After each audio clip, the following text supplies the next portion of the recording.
У тревожных хозяев тревожные собаки. Давайте разберем в этом видео, что такое страх, откуда он берется и какие правильные действия у человека. И разберем самое главное, а можно ли навсегда отучить собаку бояться? Или это все-таки то, с чем придется жить всю вашу жизнь? Привет, собаководы, я Игорь, инструктор по дрессировке. Сегодня расскажу про страхи. Во-первых, начну с самого главного. Я не рассматриваю страхи как, знаете, абстрактная формулировка, как собака боится. Поймите правильно, страх – это нормальное поведение для любого живого существа. Мы с вами чего-то боимся. Мы боимся, не знаю, пограничного контроля, мы боимся непонятной встречи в темном переулке, мы чего-то боимся, и это нормально, это помогает нам выжить и помогает выжить вашей собаке в том числе. По крайней мере, если не было бы вас, она бы замечательно выжила только благодаря страхам, что в некоторые моменты не лезла бы туда, куда не стоит, поэтому в страхах нету ничего плохого. А вот конкретное поведение, которое происходит при страхах, как раз таки плохо. Когда мы говорим о страхе и поведенческих реакциях, многие в первую очередь вспоминают сигналы тела собаки, когда хвост поджат, когда собака зажата, когда собака трясется от страха, но в первую очередь это конкретное поведение, не желание идти или желание убежать, либо агрессивное состояние, это то, что мы можем контролировать или корректировать. Сигналы тела иногда могут быть ошибочны, иногда действительно они говорят нам о страхах, но мы же уже с вами обсудили в самом начале, что бояться нормально. Во время страха организм адаптируется к окружающей среде. Просто другой вопрос, что вы умеете справляться со своими страхами, и именно это мы должны делать со страхами у собаки. Всего есть три реакции живого организма в любой стрессовой ситуации. Бей, беги, замри. Всегда преобладает только одна реакция. Это либо бей, то есть собака отбивается то, чего она боится. Это либо побег, то есть куда-нибудь собака пытается скрыться. Либо замирание, ступор, который в дальнейшем приводит к адаптации. Цель работы со страхами – это именно перевести собаку в состояние замирания, то есть предотвратить реакцию побега и предотвратить реакцию отбивания. Давайте детально разберемся на каждой реакции, чтобы детально знать, что ждать от вашей собаки. Первая реакция – бей. Бей то, чего боишься. Огрызания, оскалы, укусы, рыки – это все попытки прогнать. Вы кто такие? Идите на, я вас не звал. Вот таким вот образом реакция бей. Собака говорит: отстаньте от меня, у меня все хорошо, не лезьте в мой маленький мирок. Самая простая реакция, которую вы можете интерпретировать как бей, это когда собака лает на что-то дома, на какие-то звуки, на какой-нибудь шорох за дверью и бывает даже на стук. Собака испугалась, не поняла, что это такое, и начинает отбиваться. В этом нету ничего плохого, как мы уже обсудили, я буду повторять это бесконечно по протяжении видео. В страхах нет ничего плохого. Страхи – это нормальная реакция живого организма. Но реакция бей всегда идет по преобладающей. Собака зацикливается в этой реакции и начинает отбиваться постоянно, часто, много в разные моменты и фактически от того, что в дальнейшем вообще никакого отношения к страху не имеет. Например, повторяю, стук в дверь или какой-нибудь шорох за дверью. Реакцию бей мы всегда запрещаем. Работу запрещающей команды в этом видео я разбирать не буду, слишком много видео есть на канале на эту тему. Нельзя. Нельзя. Нельзя. Нельзя. Нельзя. В формате реакции бей многие запрещают, когда собака уже вовсю начинает кидаться. А важный момент, мне нужно пресекать это поведение, как только началось напряжение. Как я только вижу в глазах собаки напряжение и знаю, что дальше собака будет атаковать, нападать, отбиваться, мне нужно в этот момент подавать запреты и в этот момент прирубать реакцию. В голове это примерно выглядит таким образом. Это такая вот протоптанная тропиночка, и собака идет по ней по привычке. Если собака ходит по ней очень часто, это становится полноценной дорогой, а то и автострадой. Запрет – это тот момент, когда появляется развилка, когда собака только напрягается, когда собака только слышит момент какого-либо звука или начала вот самого страха, беспокойства. И в этот момент мы говорим, что лаять не надо. Еще раз, мы не запрещаем страх, мы запрещаем реакцию облаивания, мы запрещаем сворачивать на вот эту самую тропинку. Мы говорим: здесь закрыто, иди в другую сторону. То есть мы запрещаем только реакцию бей. Ничего другого в эти моменты мы не подразумеваем. Не подразумеваем запрет страха, а подразумеваем запрет на определенное плохое поведение, с которым вы не хотите жить. И здесь маленький секрет. Мы это делаем, что когда собака боится, что когда собака перевозбуждена или радуется. Мы всегда запрещаем любое плохое поведение, которое нас не устраивает. И вот здесь вот это важно как раз-таки в реакции бей. В эти же моменты часто собаководы, когда запрещают реакцию бей, именно при страхе, начинают передавливаться строгостью, грубостью, жестью, начинают надергивать поводок по старинке, опять же, или еще какие-то предпринимать меры, что не касается никоим образом к правильному запрету, а наоборот касается импульсивности агрессивности, беспокойства и недовольства своей собакой в эти моменты. В этих ситуациях, к сожалению, вы можете еще сильнее подкрепить реакцию страха, вы еще можете сильнее дать импульса, потому что собака вместо того, чтобы просто понять, что вот это делать не надо, от физической боли, неприязни или опять же напряжения еще больше будет подстегиваться, и реакция страха будет становиться с каждым разом все сильнее. Поэтому еще раз, запреты подаем спокойно, сухо, без эмоций, и самое главное, не давать собаке не приближаться к этому объекту, не отдаляться, а просто останавливать собаку на месте в реакции бей, если мы говорим о работе на поводке на улице. Дома же, если это реакция бей на облаивание, допустим, двери, мы ничего не делаем, мы только подаем запрещающую команду. А дальше вопрос знания запрещающей команды. Повторяю, видео были на канале, советую начать именно с них. Вторая реакция беги. Это когда собака пытается убежать от того, чего она боится. Реакцию беги мы тоже можем разделить на самом деле на две категории. Первая — это когда собака убегает от чего она боится, а второе — это когда собака не хочет идти, куда она боится. Начнем с самого главного. Побег от раздражителя, даже побег к хозяину, это всегда реакция беги. И, к сожалению, мои мужи, я видел такие случаи, такие ситуации, когда собака от перепугу начинает куда-то бежать, по привычке ее приучали бежать к хозяину, не видит хозяина глазами, пробегает мимо и бежит себе дальше восвояси. Поэтому реакция беги, она закрепляется тоже, становится полноценной автострадой, не просто протоптанной тропинкой, а она очень быстро за счет физического действия и вообще в целом разгона организма закрепляется, и собака начинает убегать постоянно, когда она чего-то боится.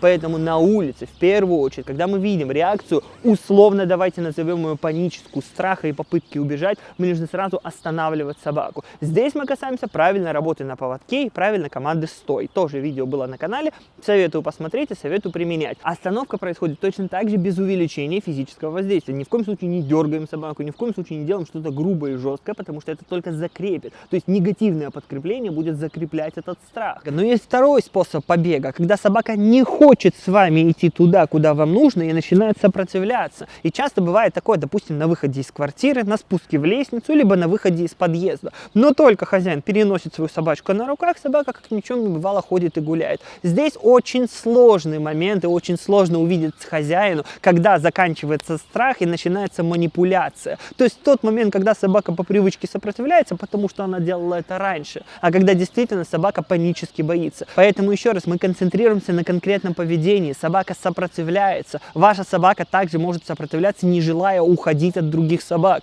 Собака также может сопротивляться, не желая заходить в ветеринарную клинику. И в другие моменты, а вам нужно туда идти. Поэтому здесь вопрос правильной работы на поводке. Сопротивление не должно получаться на поводке никогда.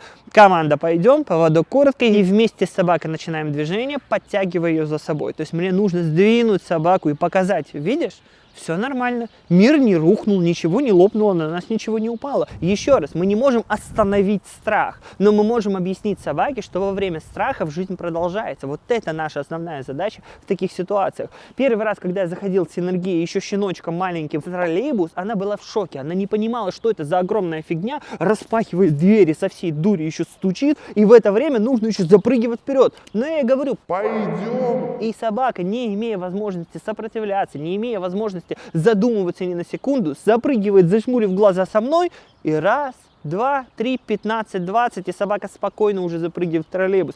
Потому что в предыдущие разы я не дал ей сопротивляться, я не повелся на этого рода манипуляцию и показал, ничего страшного не будет. И в этот момент появляется только еще больше доверия, потому что я показываю, если я говорю, нам надо туда, все будет безопасно, хорошо, и самое главное, никакого негативного подкрепления не будет. То есть страх не подкрепится реальной болью, реальным еще большим напугиванием собаки или еще чем-то подобным. Я наоборот покажу, ничего страшного не будет. Я объяснить словами это не могу собаке. Собака услышит только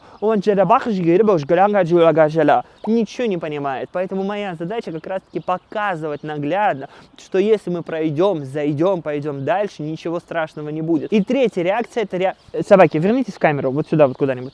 И третья реакция – это реакция замирания. В те моменты, когда у собаки не получилось отбиваться от того, чего она боялась, когда не получилось никуда убегать, реакция замирания помогает адаптироваться. Реакция замирания, когда мы не знаем, как себя вести в определенных ситуациях, это нормально, потому что как и страх необходимый для выживания, так и реакция замирания помогает нам принять правильный вывод. Например, сидите вы дома, прямо сейчас, наверное, смотрите это видео, стук в дверь, и вам говорят: откройте, полиция. Вы не начинаете никого бить, вы не начинаете никуда убегать. Вы замираете, потому что не понимаете, что это такое. В этот момент, в реакции замирания, вы начинаете адаптироваться и принимать правильные выводы и правильные решения, что нужно делать. Подойти в дверь и спросить: а вы, может быть, ошиблись, это тут к соседу вам нужно, а не ко мне? Или, опять же, пойдете на диалог и будете правильно себя вести, а не импульсивно отбиваться или, опять же, убегать.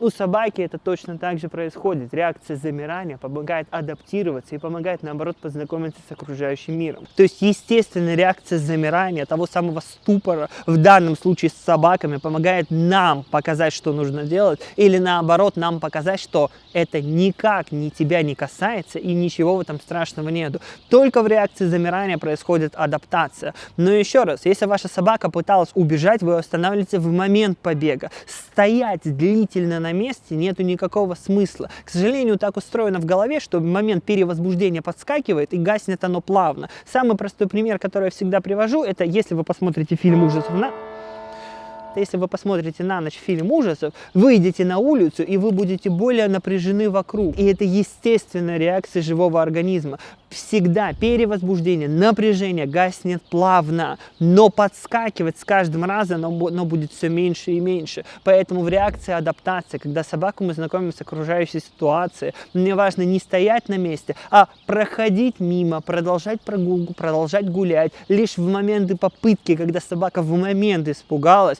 мне нужно остановить ее, если она пытается убежать, и дальше продолжать прогулку, как ни в чем не бывало. Многие предпринимают в этот момент как раз-таки попытку успокоить, пригладить собаку. Они нарушают тем самым возможность для собаки адаптироваться. Моя задача как хозяина — показать абсолютное безразличие в этой ситуации. Самый простой пример, который был у меня лично в жизни, да и у вас, наверное, тоже. Вы идете по магазину, начинает какая-то звенеть очень громким сигналом сигнализация. Вы напрягаетесь, видите, что всем абсолютно по барабану. Абсолютно. Продавцы как продавали, так и продают. Как ходили консультанты, так и ходят. И вы понимаете, что так это нормально. Этот страшный непонятный звук, от которого я в шоке, это норма. В этом плане нету ничего страшного. Вот так происходит адаптация. Только при наглядном примере от окружающей среды в том числе. Мы можем помочь собаке адаптироваться, в первую очередь, своим безразличием. Я слышал странное бредовое мнение, что ваше безразличие показывает собаке вашу беспомощность, и собака предпринимает, наоборот, попытки. Еще раз, вы показываете безразличие к страху, а не то, что вам плевать на собаку. Как вы работали с собакой до этого секунду назад, так и продолжаете работать. Не получается, бывают моменты, собака перепугалась, ей не до команд, ей не до игр, ей не до прогулки. Ничего страшного, вы можете поставить это на паузу. Но ваше поведение не должно становиться новым в момент этого сигнала, в момент этого раздражителя. То есть, если реакция никак и раздражитель никакой, то реакция ваша должна быть никакая. Вы должны наглядно показать собаке, что вам абсолютно это безразлично, ничего страшного нету. А если вы услышите такую же сигнализацию, увидите панику в глазах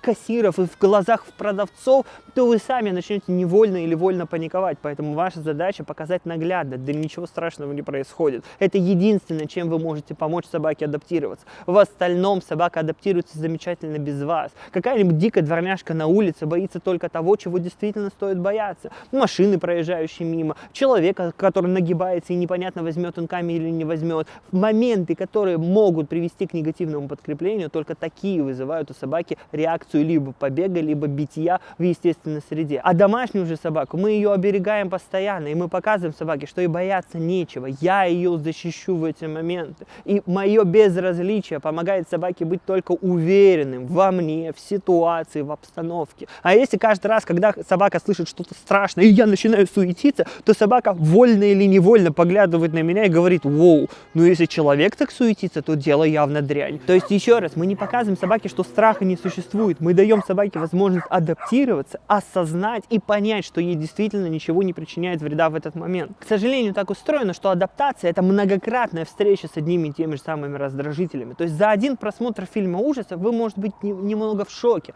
Но если один и тот же самый фильм ужасов вы просматриваете 2, 3, 5, 15 раз, вам уже становится предсказуем сюжет. Вы уже начинаете знать, в какой момент вас пытаются напугать и чем. Вы уже начинаете смеяться с этих актеров в нелепом гриме. Но первый раз это было очень страшно. У меня, допустим, так фильм из детства про зомби какой-то, который я смотрел еще маленьким, и для меня это было очень страшно, когда вот это они с кладбища встают, вот это идут.